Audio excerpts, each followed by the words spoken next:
Hello, I'm Andrew Kirby, the Chief Information Officer at Medigold Health. So one of the common challenges across the health and care industry is how long a patient, or in our case, an employee of one of our clients, has to wait to see a clinician. So we've been, really that's been one of the main focus areas for us in terms of how technology can help us to reduce that time from a large number of weeks to a reduced period of time to actually get their first interaction with Medigold.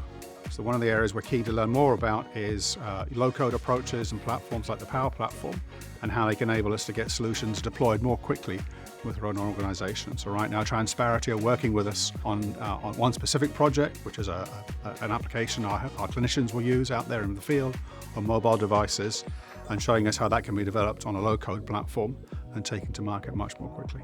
But in terms of working with Transparity, they're a great organisation. I think their culture aligns very well with our culture at Medigold Health.